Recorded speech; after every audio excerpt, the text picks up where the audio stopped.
Hello, welcome to Papa Nick's Music. I am, as always, your host, Papa Nick Lewis. Before we get into our topic of conversation this week, let's do a quick No Shave November update. Ooh, it's looking like a beard. For those of you who are regular viewers, you know that through the month of November, I am counting up the number of likes, comments, and subscriptions that I get in response to my November videos. And for every like that I get on one of my videos, that counts as $1. For every comment that I get, that counts for $5 that I get. Did I just say that? And then for every new subscription, that's $10. Jazz hands. And so far, in response to the videos that I have released in November, I'm up to 48 likes, 18 comments, and 3 new subscriptions. You put all that together, that's $168. So right now, the donation that I will make to the Cancer Society is still my minimum of $250. But based on whatever reaction I get to this video, who knows? Who knows how high that can go? Who knows? Anyway, that's what I'm doing. And then the follow-up is going to be how long I can keep this before I shave it back off again. Put your vote down below. Okay, now, this week. Several weeks ago, I embarked on what I called the Fall of Hall Oates. At that, when I posted that video, I ranked the top 10, I think, singles. Maybe it was the top 40 singles. Off the top of my head, I don't remember, and I don't care to look it up. But I ranked singles that Hall & Oates had released. And that was my starting point, right? What I like to do, I explained at the time, when I'm looking for new music, I'm looking to expand my horizons, one of the things I like to do is I like to go back and revisit recording artists with whom I am familiar. I know their hits, and I like their hits. And I'm thinking, well, now is a good time for me to explore the catalog and see if I like the catalog as much as I like the hits. Sometimes this works. Last summer it was the Bee Gees, and oh my gosh, I am now a fan of the Bee Gees. The year before it was ABBA. I'm not a big fan of ABBA. Turns out I like their radio hits. I don't much care for the rest of the catalog. So it's, it's hit and miss. And this time around, I am doing Hall & Oates. My opening video was, like I said earlier, ranking the singles. Today, I'm going to rank their albums. I've made it through the catalog. I've listened to all this stuff. I've compiled my reactions. I've made my notes. I've got my spreadsheet. It's open right here. I'm ready to go. And so we're going to rank these albums. Woohoo! Before we get into the ranking, though, subjectivity notice. We firmly believe here at Papa Nick's Music that there is no such thing as objectively good or objectively bad art. There is only art that we like and art that we do not. And as long as we keep that in mind, this is a wonderful conversation. It's entertaining, it's informative, it's an opportunity to discuss stuff with people who also enjoy the stuff. And that's always a positive thing. It's also an opportunity to see the world from somebody else's perspective. And that is always a positive thing. So it's always happiness and sunshine and rainbows up until the point when somebody starts insisting on being seen as objectively right. No, I am not saying that this is an objective ranking and that everybody will agree with this. Obviously, I'm not saying that because I don't think it's possible to do that. I'm just telling you this is the order that I would put them in. This is my take on these albums. You will probably disagree with part of it, and if and when you do disagree, drop that comment down below because I love hearing from you. And hey, that's $5 that I add to my donation. So it's all subjective. Second thing we need to do before we get into the ranking is talk about the ground rules. When we rank albums here at Papa Nick's Music, we rank original studio albums that have as their primary purpose being a collection of songs. Original.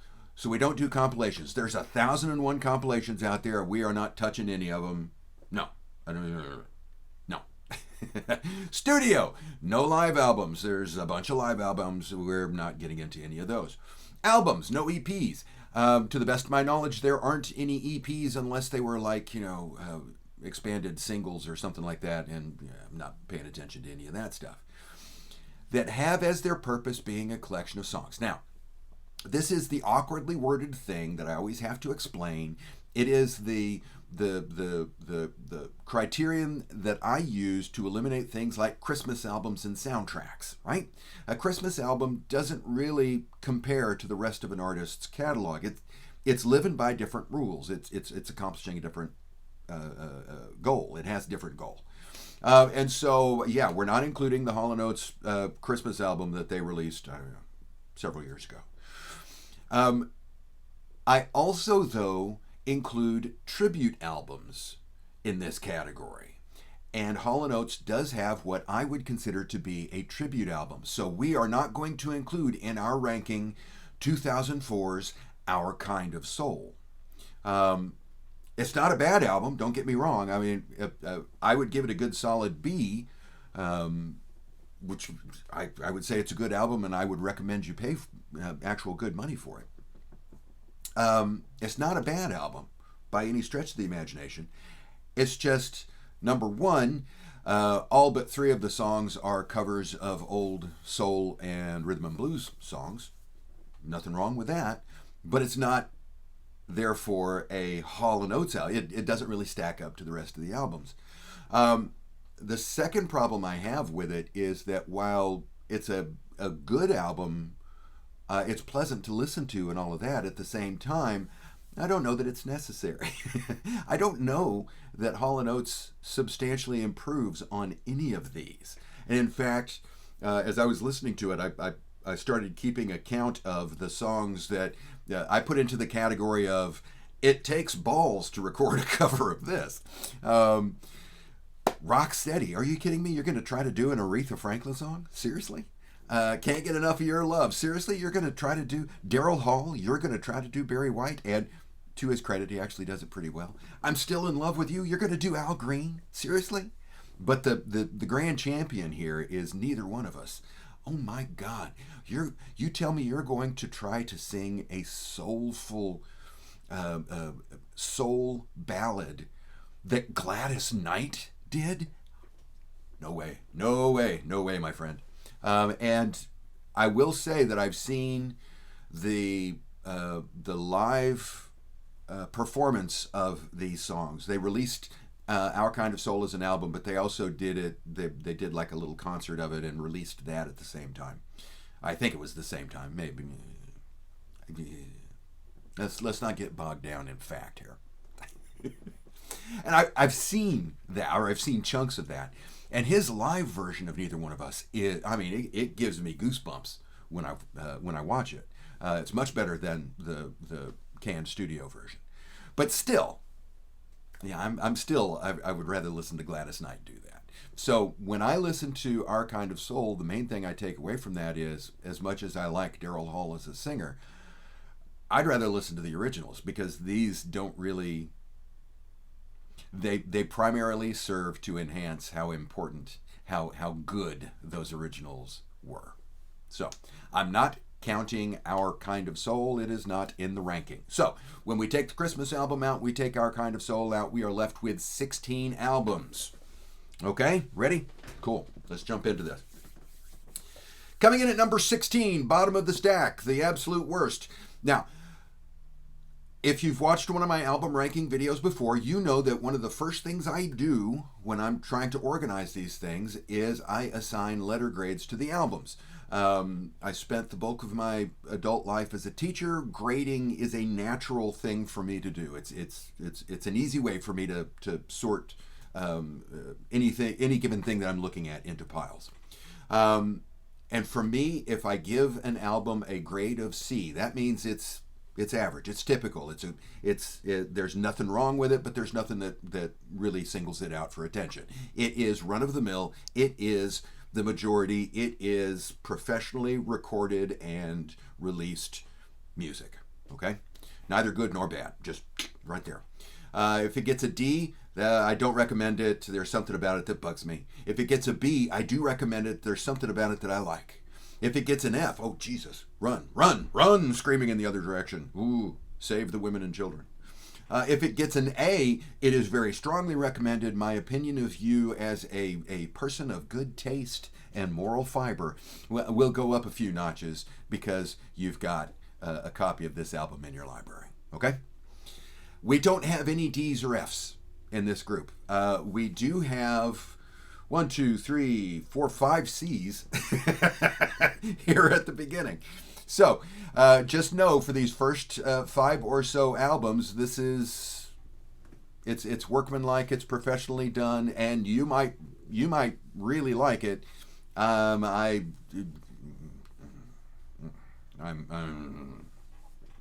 coming in at the bottom of this group, coming in at number 16, is their 1988 album, Oh Yeah. I gave it a C minus. One of the things that I do as I'm listening to the albums is I put little check marks next to the songs that I like in my spreadsheet. And this album got 1.5 checks. And that was because I gave 3 songs each a half check. There was no song on this album that I liked well enough to give it a full-fledged, honest-to-God check. The biggest problem I have with this album is that it is 1988. I'm not a super big fan of 1980s production.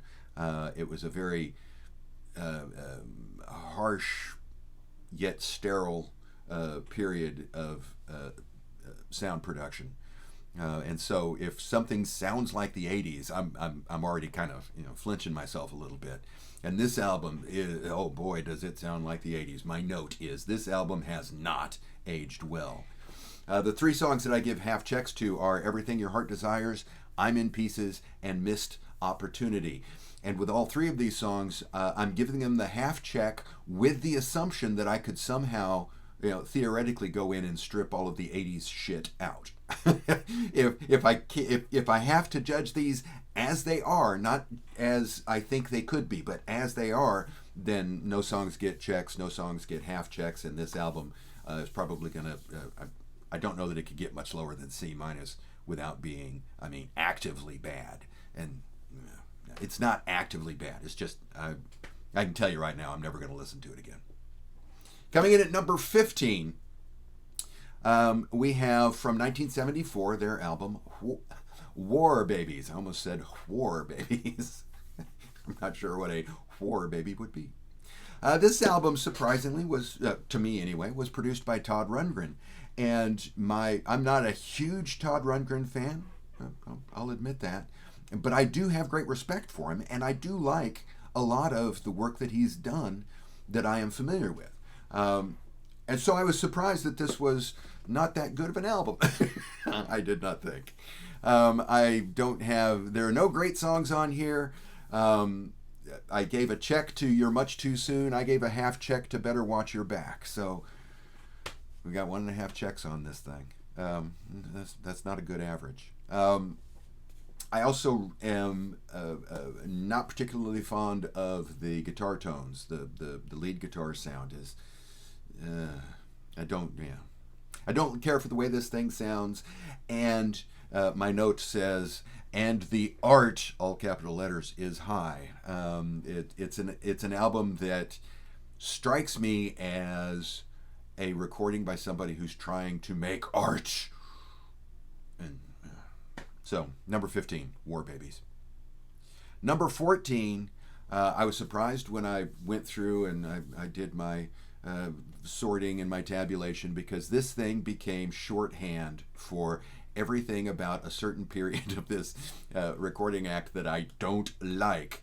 And so I was surprised it came in at 14. I was fully expecting it to. I didn't think it would unseat Oh Yeah, but I was kind of surprised that it came in better than War Babies. And that is 1984's Big Bam Boom. Now this was a huge album. Oh my God, this thing was huge. Well, it was a very popular album. It wasn't huge by the standard of the couple 3 albums that preceded it, but it was still a big album. A lot of people bought it. A lot of people listened to it. And for the like of me, I cannot understand why. My note, everything I dislike about 80s music, all on one album. Like the other two albums I've talked about so far, this album got 1.5 checks. I gave it a solid check for Out of Touch. That is a great song. I gave it a half check for Some Things Are Better Left Unsaid. That's an okay song. And the rest of it is... it's 1984. And not high on my list of things to listen to. Coming in at number 13, from 1978, we have Along the Red Ledge. And I'm going to go ahead and talk about number 12. From 1979, we have Ecstatic. And I'm lumping these two together because I'm putting them here for the same reason. Both of these albums were produced by a gentleman named David Foster. I'm sure David Foster's a nice guy. His friends all love him. He gets along well with his family, I'm sure. He's goes to church regularly. He tithes. He obeys the speed limit when he drives. I'm sure he's a wonderful guy. But his musical taste and mine do not agree. I do not care much for David Foster's work. And these two albums sound like David Foster. My notes for them, Along the Red Ledge, my note is, was this album written or did they just shit it out? And my note for Ecstatic is, I blame David Foster. Both of these are...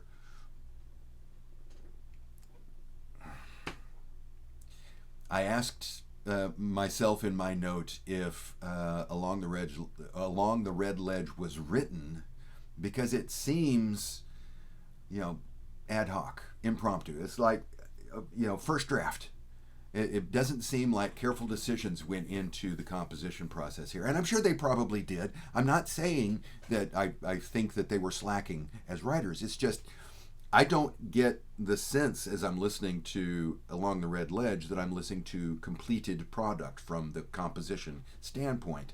What I do get the sense that I'm listening to is David fucking Foster. And Ecstatic, okay, the writing is a little bit better on Ecstatic, but it's David Foster. So I don't care for either one of these albums. They both, Along the Red Ledge had 1.5 checks. We have a great song, It's a Laugh. Oh, I love that song. And then we got a half check for I Don't Want to Lose You. With Ecstatic, Wait For Me is a great song. All You Want Is Heaven got a solid check, and Intravino got a half check, and I'm negotiable on that. So, we've got two albums here, and I can pull out, 4, maybe 5 songs that are worth listening to. So, between these two albums, we've got one good side. And I blame David Foster. Okay, from here on out, these are all good. We've dispersed with the stuff that is C level. We're now B's and A's here in a little bit. My first B album, coming in at number 11, we have 1990's Change of Season. One of the columns on my spreadsheet is producer, and the note here is too many to list.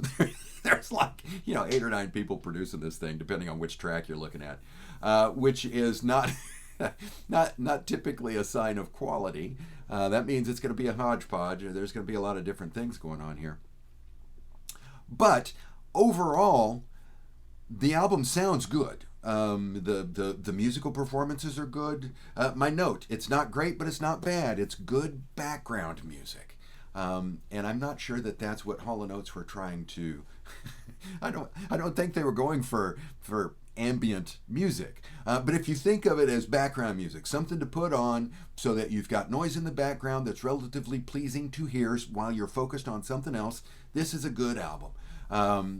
It got 2 full checks, but that was because there were 4 songs that I liked well enough to give a half check to. Starting All Over Again, Sometimes a Mind Changes, Give It Up, Old Habits, and Halfway There.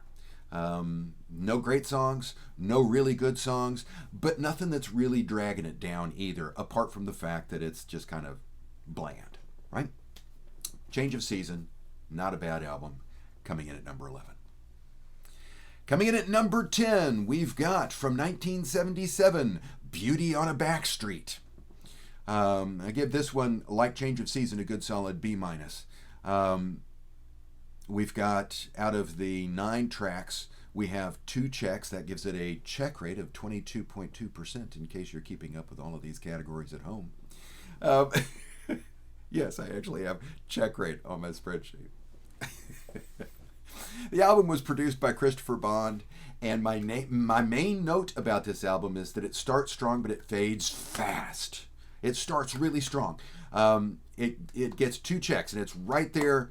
Actually, no, it gets 1, 2, 3 checks. So my entry on the spreadsheet is wrong. But it's got 3 checks. Don't change. Why do lovers break each other's heart? You must be good for something. That's track 1, 2, and 3. Bam, bam, bam. Right there. Right? Okay.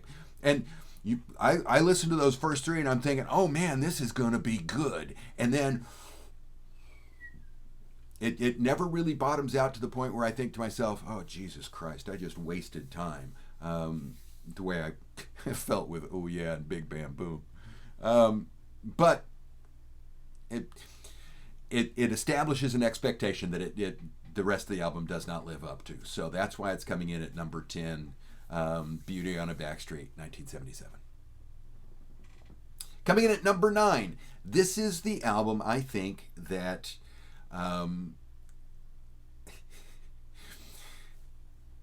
this is going to be the big surprise. I think. I could be wrong. I think. I haven't done a whole lot of researching in terms of what other people think about these things. I've tried to keep my focus just on what my thought pattern is. I haven't gone out of my way. But this album was huge when it was released.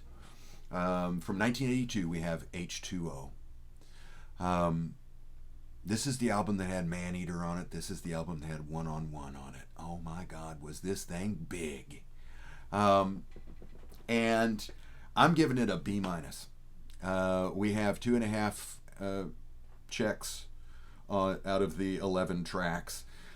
Maneater and One on One. There's 2 of your checks. The half check goes to Guessing Games. And the rest of it is music that I'm largely not that fond of.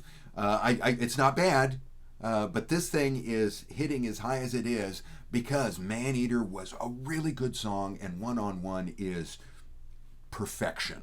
Okay, One on One alone is enough to bring an album fairly high up into the ranks. I cannot overestimate or overstate how just brilliant, how perfect a song One on One is. The problem is, this is, okay, it's 1982, but oh my God, this is 80s music. My note, this is where the RoboCop and Spencer for Hire music starts.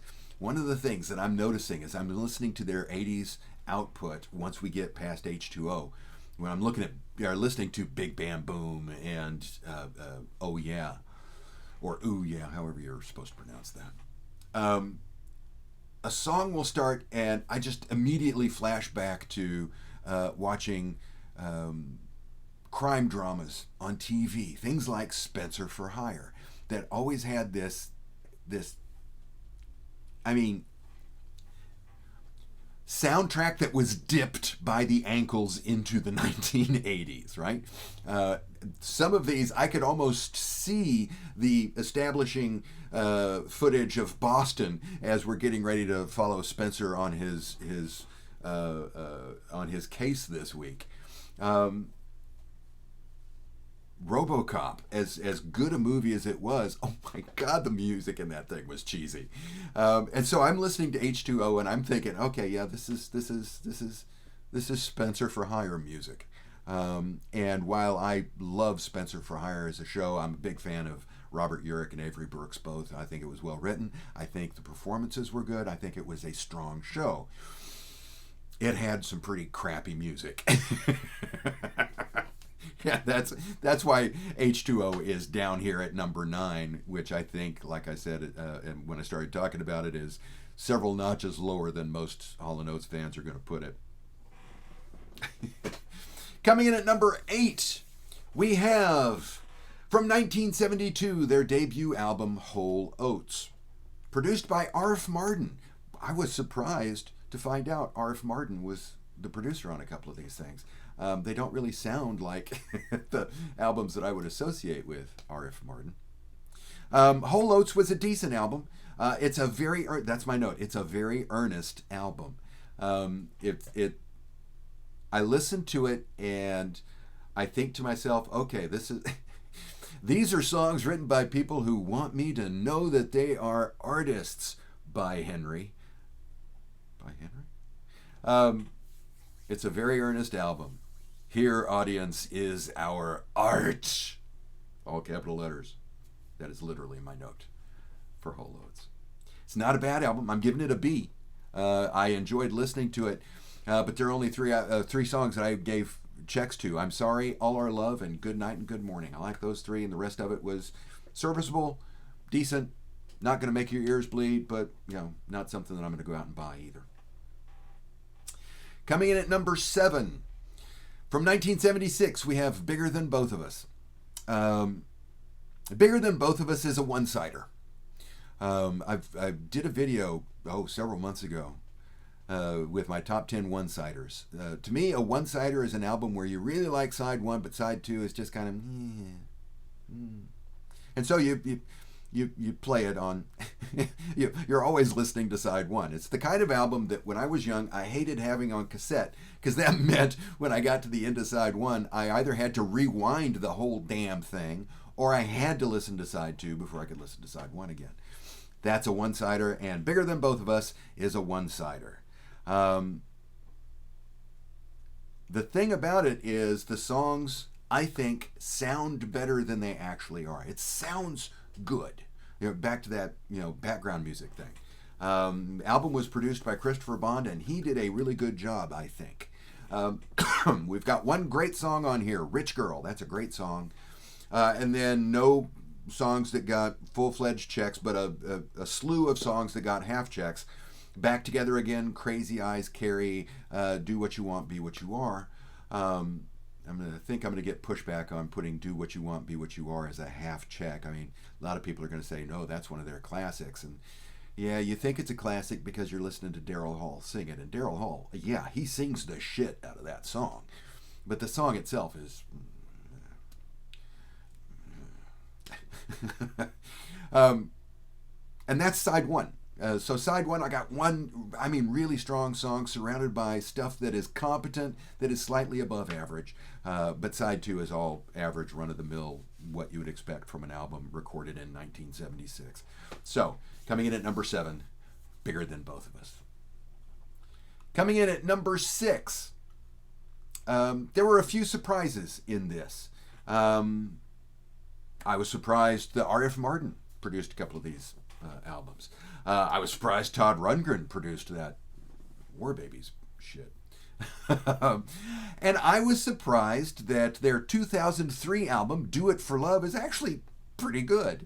It gets 5.5 checks out of 14 tracks. That is not bad. It's a little bit like Change of Season that I was just talking about. It's good background music album. It's a good album to put on while you're doing computer work. The difference here is I think the songwriting on this is a little bit better than the songwriting on Change of Season was. I don't know that there are any great songs on here, but I've got 2 that get good solid checks. Life's Too Short and Heartbreak Time. Half checks go to Man on a Mission, Do It For Love, Someday We'll Know, Make You Stay, Intuition, and Something About You. I mean, that's a bunch of songs that I'm listing here. I haven't done that up to this point. So overall, we've got a pretty strong album here. I gave it a B+, Do It For Love. Now we're into the top 5.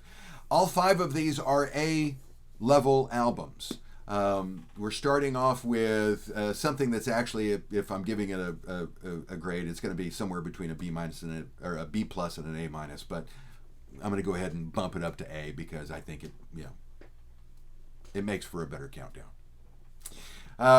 Coming in at number 5, this is another album that I think, based on what little I have done in terms of seeing what other people think about Hall & Oates' catalog, this is one of those that's going to come up way up closer to the top than number 5. This is one of the, I think, widely recognized classic albums of its era. And that is from 1973, Abandoned Luncheonette. Also produced by Arv Marden. Again, surprised. Wasn't paying attention to who was producing this stuff back when it was new. So, this is the album, of course, that has She's Gone on it.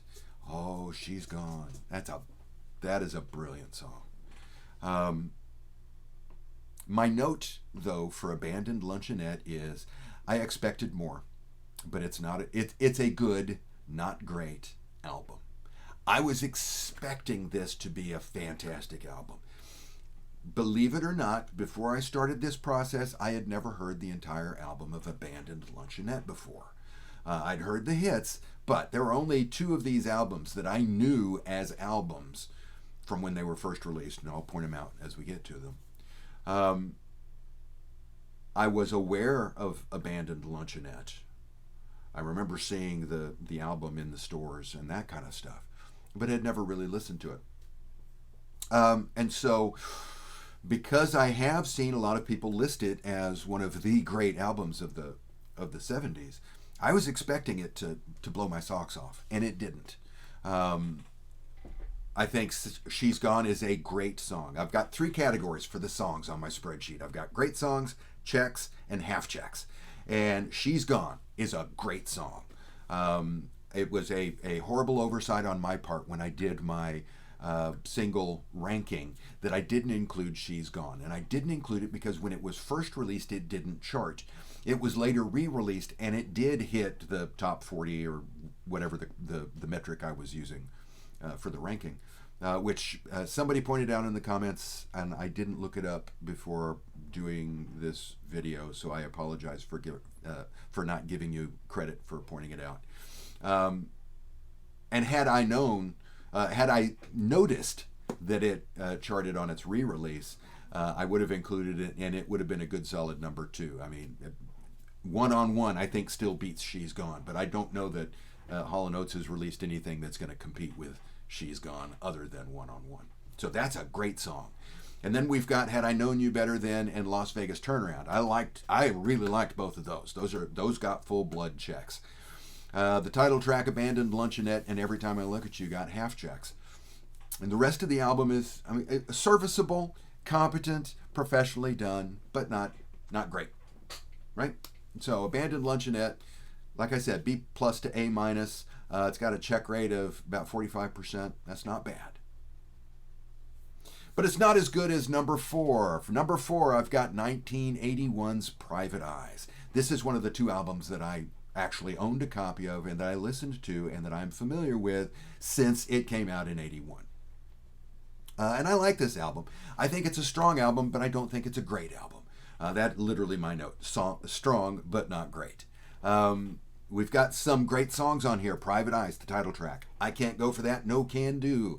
Oh, that's a great one. Did It In A Minute. I love Did It In A Minute. We've got full check that goes to Head Above Water. We've got half checks going to Looking For a Good Sign, Mano a Mano, Friday Let Me Down, Unguarded Minute. It's good. It's a good album. It's a strong album, but it's not a great album. It's like an A- to A. I recommend that you have it. I strongly recommend it, in fact. My opinion of you as a human being goes up a little bit if I find out that you've got a copy of Private Eyes. But it's not going to be like, ooh, we can be friends now. It's good. It's not that good. Now, coming in at number 3, I mentioned earlier there were a few surprises here. And one of the surprises was how much I really liked half of my number 3 album. My number 3 album is 1975's self-titled Daryl Hall and John Oates, produced by Hall & Oates and Christopher Bond. And my note is side 1 is great. Side 2 is side 2. This is a one-sider, but the difference between how good side 1 is compared to everything else in the catalog, and okay, nothing really heinous is on side 2, that's enough to bring it all the way up to number 3. Side 1 is just fantastic. All of my great songs and check songs are on side 1. Camellia, Sarah Smile, those are great songs. Alone Too Long, Nothing at All, You Know It Doesn't Matter Anymore. Those are good, solid checkmark songs. Out of Me, Out of You gets a half check. This is a good album, and I was very pleasantly surprised when I listened to this thing. The biggest surprise out of all of this, though, I mean, it was a surprise because I was not aware that the album existed before I started this project. It was a surprise because since I wasn't aware of it, I had no expectations of what it would be, of what it would sound like, apart from something I'll talk about here in a second. And it was a surprise in that it was as, oh my God, good as it was, and that is their 1997 album, Marigold Sky. Oh my God, do I love this album. I had never heard of it. I knew absolutely nothing about it, had never seen it before I started thinking, okay, I can do, I can do the Bee Gees thing this year. I was originally going to do Earth, Wind, and Fire, I think was my first idea. I was going to do that in the spring, and time got away from me, and I thought, okay, I want to do it this fall, and okay, I can do Hall & Oates. And so I started looking at their catalog. And that was the first time I had ever seen any mention at all of Marigold Sky. I'd never heard of this thing. It completely passed me by when it came out in 97. And going into it, I was thinking, okay, that's not usually a good sign. When you've got an artist that has the established back catalog that an artist like Hall & Oates would have, right? You've got that kind of reputation, and then you release an album in the late 90s, and it goes completely under without so much as a ripple on the surface. That's not a good sign. So I was expecting Marigold Sky to be just hot garbage dumpster fire. And the album starts, the first track is called Romeo is Bleeding, and it has quite possibly the most annoying lead guitar tone and style of playing that I've heard in years. I mean, it's like, Romeo's bleeding, yeah, so are my eardrums now, thanks fella. So I hate that lead guitar on Romeo is Bleeding. But I like the song. And as I listen to it, I like these songs. Oh my God. We've got two great songs. The title track, Marigold Sky, and The Sky is Falling. Oh my God, I love both of those songs. We've got good solid checks on Romeo is Bleeding, even with that irritating guitar. Out of the Blue, Want to, Love Out Loud, I Don't Think So, Time Won't Pass Me By, and a half check to Promise Ain't Enough. That's 8.5 checks out of 12 tracks. That's amazing. That is impressive. My note for Marigold Sky, it really helps that I like smooth jazz. Okay, that I would comfortably label this as smooth jazz. So if you just really fucking hate smooth jazz, then you're not going to like Marigold Sky. It really helps that I like smooth jazz, but this album was a revelation. Only negative is the screamy electric guitar. That's it. That's the only bad thing I can say about this album. And there are a lot of very good things that I can say about it. I really like Marigold Sky. Good, solid A. I am glad that I did this exercise of getting to know the Hall & Oates catalog, if only because I now know that I love Marigold Sky. My copy is scheduled to be delivered tomorrow or Sunday. Sunday. It's supposed to be delivered Sunday. I'm taping on Friday, by the way, because Thanksgiving yesterday. Completely beside the point. Probably end up on the editing room floor.